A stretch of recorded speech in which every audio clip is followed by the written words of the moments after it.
Before we begin, I want to ask you something honest. Have you ever felt like you are fighting a battle that no one else can see? You look fine on the outside. You function, you work, you smile. But inside, there is a war with distraction, a war with desire, a war with inconsistency, a war with yourself. If that's you, you're not alone. And more importantly, you're not broken. You're undisciplined, and discipline can be built. This channel is for men who are tired of pretending everything is fine. Men who want structure, clarity, self-mastery, spiritual strength. If you are serious about becoming stronger, not emotionally louder, but internally stronger, subscribe now, because here, we don't chase motivation, we build discipline. And before we continue, I want you to do something simple. Go to the comments and write, "I am ready for the inner war." Not for me, for you. Declare it, because strength begins the moment you decide to stop negotiating with weakness. Now, let's begin. If you feel weak lately, I want you to understand something important. Weakness does not arrive in one dramatic moment. It does not explode into your life. It enters quietly. A warrior does not lose his strength in a single battle. He loses it in small daily compromises. One scroll, one excuse, one avoided responsibility, and then another. You do not wake up one day without strength. You slowly trade it away. Not because you are evil, not because you are cursed, but because your habits are misaligned with who you want to become. In the samurai code, strength was never emotional. It was structural. It was not about intensity. It was about consistency. A warrior was not strong because he felt powerful. He was strong because he followed principle even when he felt nothing. Today, I want to speak directly to the man who feels tired of being weak. Not physically weak, internally weak, distracted, reactive, undisciplined, pulled by impulse. There are habits that quietly kill your inner strength. They look harmless. They feel normal, but they are eroding your power every single day. And unless you confront them, they will keep you small. So let us examine them carefully, not with anger, not with shame, but with the calm precision of a warrior sharpening his blade. Because the first habit begins where most men fall. End of chapter 1 in approximately 305 words. Revise this first. If approved, I will continue with Tonaina, because the first habit begins where most men fall. Overstimulation. Most men are not weak because they lack ambition. They are weak because their nervous system is exhausted. Scrolling, watching, switching tabs, constant noise. Your mind was not built for this level of stimulation. And when it is constantly fed cheap dopamine, it loses the ability to endure difficulty. A samurai did not wake up to a flood of distraction. He woke up to silence. And in silence, his will remained sharp. But today, your mind is attacked from the moment you open your eyes. Notifications, messages, images, endless novelty. Each one feels small, but together they fragment your focus. And fragmented focus creates fragmented strength. When your brain is addicted to stimulation, discipline feels painful, stillness feels unbearable, work feels heavier than it actually is. You mistake overstimulation for tiredness, but you are not tired. You are overstimulated. This is why your first rule must be sacred. No cheap pleasure before meaningful effort, no scrolling before your mission, no entertainment before your responsibility.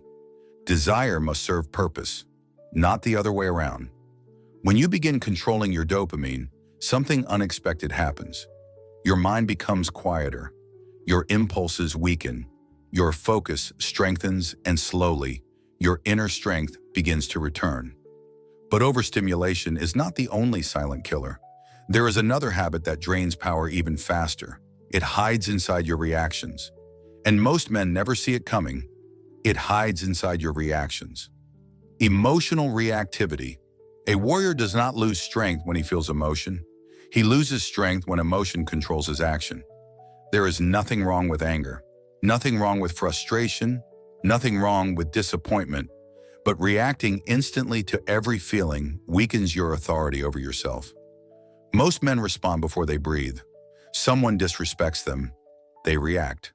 Something goes wrong, they complain. A plan fails, they quit. Reaction feels powerful in the moment, but it is impulsive. And impulsive behavior erodes discipline.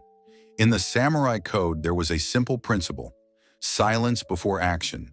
Not suppression, not denial, silence, a pause, a breath. That breath creates space between emotion and decision. And in that space, strength lives. When your mind is noisy, your decisions become weak. You speak too much, explain too much, defend too much, and every unnecessary reaction drains energy. Inner strength grows in restraint, not expression. So build this rule: no reaction without reflection. If you are angry, wait. If you are offended, breathe. If you are triggered, step back. Your power is not in how fast you respond. It is in how well you control yourself. And once you begin mastering your reactions, you start to feel something rare: stability. But even stable men fall when comfort becomes their master. And that is the third habit. But even stable men fall when comfort becomes their master. Comfort addiction. Comfort is not evil. Rest is necessary. Recovery is important. But when comfort becomes your default setting, your will begins to weaken. The body adapts to ease, and the mind follows. A warrior trained in hardship not because he loved suffering, but because he understood something simple: discomfort builds command. When you avoid cold, effort, resistance, and difficulty, your tolerance shrinks. And when your tolerance shrinks, discipline feels unbearable. Many men say they want strength, but they structure their lives around convenience, sleeping in, avoiding physical effort, escaping difficult conversations, choosing what is easy instead of what is required. Each small comfort seems harmless, but it slowly trains you to avoid pressure. And inner strength cannot grow without pressure. Steel is forged by heat. Character is forged by resistance. So the samurai practiced voluntary hardship: cold mornings, long training, controlled hunger, physical discipline, not to punish themselves, but to strengthen command over the body. You must practice discomfort intentionally. Wake earlier than necessary. Train when you don't feel like it. Finish what is inconvenient. Every time you choose effort over ease, you reclaim authority over yourself. Comfort whispers, but hardship sharpens. And when you begin choosing difficulty on purpose, something powerful happens. Your confidence grows. Not loud confidence, quiet confidence. But even disciplined men collapse when they lack structure. And that leads to the fourth habit. But even disciplined men collapse when they lack structure. Lack of structure is silent weakness. Many men believe they lack motivation, but what they truly lack is structure. They wake up without a defined time. They work without a defined plan. They train when they feel ready. They pray when it is convenient. And then they wonder why their strength fluctuates. Structure protects you from yourself. When your day has no clear boundaries, your impulses take control. You drift, and drifting creates inconsistency. Inconsistency erodes identity. And when identity erodes, strength disappears. A samurai did not live by mood, he lived by rhythm. Wake time, training time, study time, silence time. Repetition created stability, and stability created power. Structure is not restriction, it is protection. It removes the need to negotiate with yourself. When something is scheduled, it is done. No internal debate, no emotional bargaining, just execution. Many men lose strength because they are constantly deciding: should I train? Should I work? Should I rest? Should I scroll? Too many choices drain willpower. Structure eliminates unnecessary decisions, and preserved willpower becomes inner strength. Build non-negotiables: fixed wake time, defined work blocks, intentional silence, physical training. The more ordered your life becomes, the less chaotic your mind feels. But even with structure, one final enemy remains, the most dangerous one, the one that hides inside you, and that is the habit of avoiding your own shadow. But even with structure, one final enemy remains, the most dangerous one: avoiding your own shadow. You cannot defeat what you refuse to see: lust, laziness, envy, ego, resentment. Most men try to suppress these impulses. They pretend they are not there. They distract themselves. They blame circumstances. But what is hidden grows stronger. A warrior studies his enemy carefully, and your shadow is your closest enemy. Not because it is evil, but because it is unconscious. When you refuse to name your weakness, it controls you from the dark.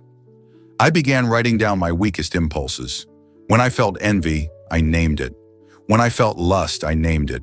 When I avoided effort, I wrote it down. Not with shame, with awareness. Shadow work is spiritual warfare because it requires honesty, it requires humility, it requires confronting the parts of yourself you would rather hide. But once you bring weakness into the light, it loses power. What is exposed can be corrected. What is hidden controls you. Many men remain weak not because they lack potential, but because they lack self-confrontation. They want growth without self-examination, strength without responsibility. But the samurai code demands clarity, and clarity demands courage. When you face your shadow daily, something shifts. You stop being surprised by your impulses. You stop being controlled by them. You begin to lead yourself. And that is when discipline transforms into something deeper, something sacred. And that is when discipline transforms into something deeper, something sacred. Most men see discipline as punishment, as restriction, as something heavy. But that perspective is incomplete. Discipline is not self-hatred, it is self-respect. When you control your impulses, you are not suppressing yourself. You are directing yourself. Every restrained reaction, every completed task, every uncomfortable decision, every moment you choose purpose over pleasure, it is not just habit correction, it is alignment. Alignment between who you are and who you are meant to become. This is why discipline feels powerful when practiced consistently, because it reconnects you to your identity. A warrior does not train because he hates himself. He trains because he honors his role. When you understand this, everything changes. Cold mornings stop feeling cruel. Silence stops feeling empty. Structure stops feeling restrictive. They become acts of devotion, devotion to growth, devotion to clarity, devotion to becoming dangerous to your own weakness.